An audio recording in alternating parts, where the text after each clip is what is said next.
God, you know, and ideally, I would have to say that I am striving to be that God. Nancy Cartwright's been down under 4 times, and she's raring for another chance to raise the religion's profile here. I love Australia. With a possible Senate inquiry looming for Scientology, Australia is in their sights. Their new $20 million facility in Melbourne, called an Ideal Org, is designed to entice and inspire Aussies to reach for the stars.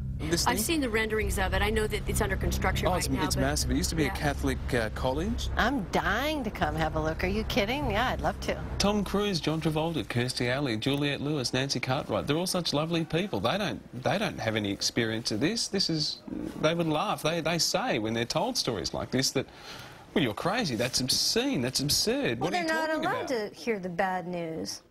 When I was involved in staff, I wasn't allowed to read, I actually wasn't allowed to read any article, any newspaper article, or watch any TV show that was critical of Scientology. Yeah, sorry.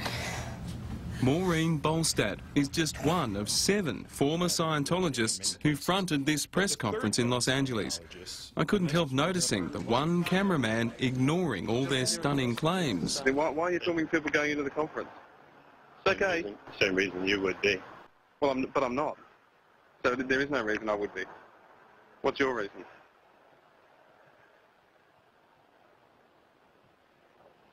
Can I ask what your reason is, filming? Well, same thing a journalist would do anyway. Are you recording the faces and identities of people coming into this conference to put their names in a magazine or to report it to someone else back at Scientology? No.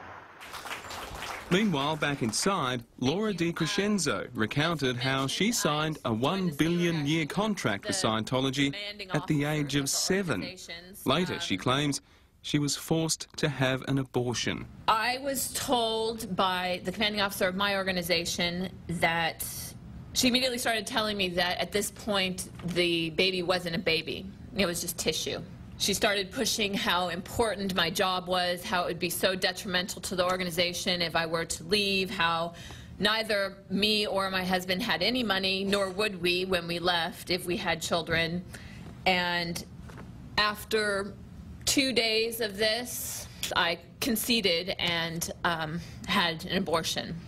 About a week and a half ago, I went in for a deposition, and the lawyer for the Church of Scientology actually asked me, he kept rewording questions to get me to say that I agreed to have an abortion. If you want to say I'm bitter about anything, yeah, I'm bitter about being physically attacked by the head of Scientology, David Miscavige. I would say that made me a little bitter. And we've only just begun. Let's ensure it's a new beginning for every being of Earth.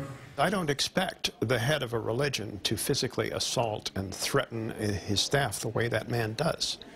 He is the antithesis of a religious leader, as far as I'm concerned. A Scientologist for 35 years, Jeff Hawkins has added his voice to that of several other high-ranking ex-Scientologists who claim their leader, David Miscavige, is an emotionally and physically aggressive brute. A series of claims Tommy Davis dismisses as complete fabrications. They are definitely making it up. For example, Jeff Hawkins, this is somebody who was dismissed from the church for gross misconduct, unbecoming of a member of the religious order. He knows what he did, and you can ask him. So he's making it up? But he absolutely is making it up. Off camera, Tommy told us we've done more stories on Scientology than anyone else in the world. It was never our intention. When we first started investigating Scientology nearly 3 years ago, we never dreamed we'd end up here in California looking for answers. First, one came forward, then a handful, then more, all across the world, making extraordinary claims of serious abuse. Scientology simply says all of these ex-members are liars. All of them.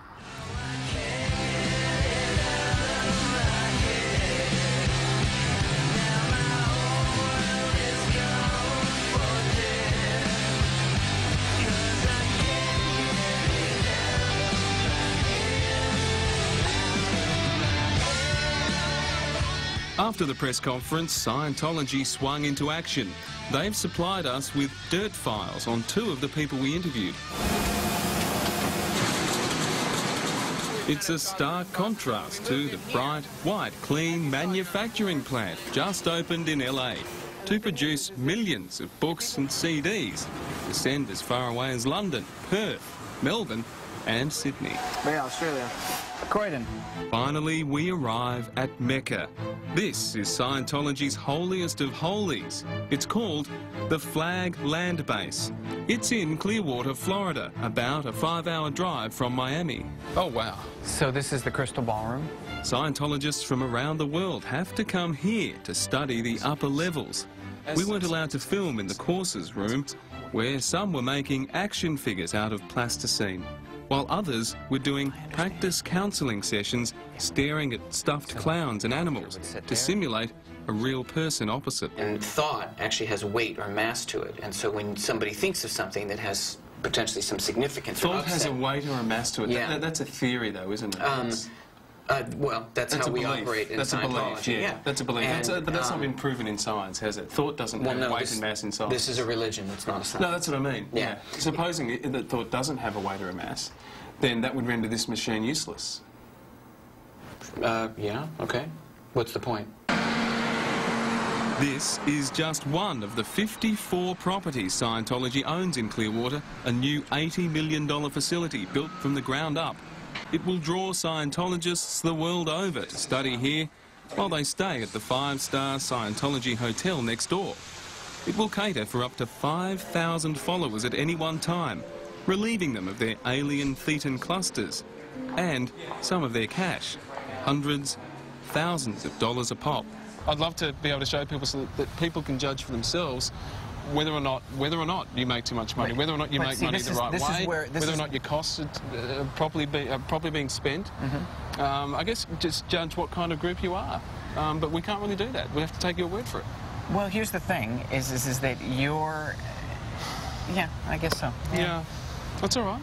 That's all right. Clearly you don't think it's all right, and you have your view on it. What I think doesn't matter, Tommy. But the point is, what I think does not matter. I'd love to see the books. But in terms of how you conduct yourself, it's obvious that you have opinions on it, and that's okay. And I accept my that. opinions have nothing to do with my reporting on Scientology. But the thing is that when you ask questions like that, you're engaged in an advocacy for people who are attacking the church, because factually, people who are actually giving the money and the Scientologists who are in the church and who are donating to the church, they're very happy about it. If people don't want to donate, I know. They Nancy can leave. Cartwright loves donating. They can leave.